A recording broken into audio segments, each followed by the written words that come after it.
Good morning friends. 90 शब्द प्रति minute dictation start.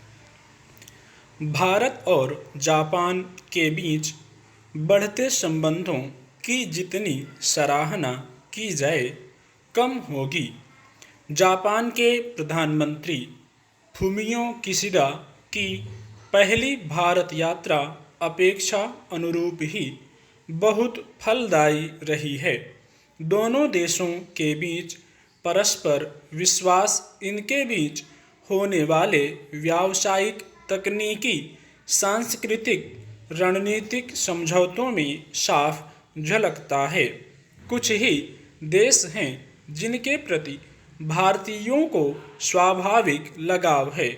उनमें से एक जापान सबसे अलग है।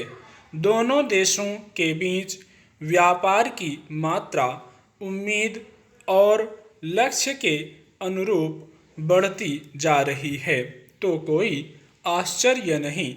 सबसे बड़ी बात कि जापान आगामी 5 वर्षों में भारत में 3.20 लाख करोड़ रुपए का निवेश करेगा। चूँकि साल 2014 में तय लक्ष्य कमोबेश हासिल हो चुके हैं, इसलिए भी उम्मीदें बढ़ गई हैं। दोनों देशों के बीच मोटे तौर पर 6 से ज़्यादा समझौते हुए हैं।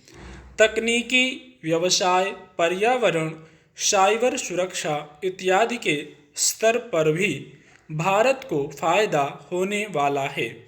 यह बहुत खुशी की बात है कि आज भारत में 1455 जापानी कंपनियां हैं। 11 जापानी औद्योगिक टाउनशिप की स्थापना की गई है। जापान विदेशी पूंजी निवेश के मामले में भारत का 5वां सबसे बड़ा स्रोत है। भारत जापान के बीच कोरोना की वजह से पिछले 2 वर्ष से उच्चस्तरीय वार्ता एक तरह से रुकी हुई थी और अब फुमियो किशिडा पहली बार भारत आए हैं। हमारे प्रधानमंत्री नरेंद्र मोदी साल 2014 में जापान गए थे और उसके बाद से दोनों देशों के बीच संबंधों को और बल मिला है। जापान आज एक शांत और सांस्कृतिक रूप से सजग देश है। वह भारत की तरह ही शांति का समर्थक है और उसका भी किसी तरह का साम्राज्यवादी एजेंडा नहीं है। इसलिए दोनों देशों के बीच विशेष लगाव का विस्तार न केवल एशिया बल्कि विश्व के लिए भी कारगर रहा है। Mumbai Ahmedabad high speed rail, dedicated freight corridor, अनेक मेट्रो परियोजनाएं जापान के सहयोग से बहुत सफलतापूर्वक चल रही हैं। बुनियादी ढांचे में जापान से मिला सहयोग साफ झलकता है। रणनीतिक रूप से महत्वपूर्ण बुनियादी ढांचों के विकास में भी जापान हमारा बहुत सहयोग कर रहा है। कौशल विकास में भी जापान का बड़ा योगदान है और किसी भी अन्य देश की तुलना में प्रशिक्षण और अनुशासन सिखाने में जापान श्रेष्ठ है।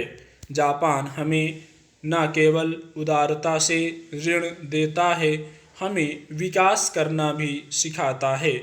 ऐसे देश के साथ संबंध विस्तार की कोई भी कोशिश स्वागत योग्य है।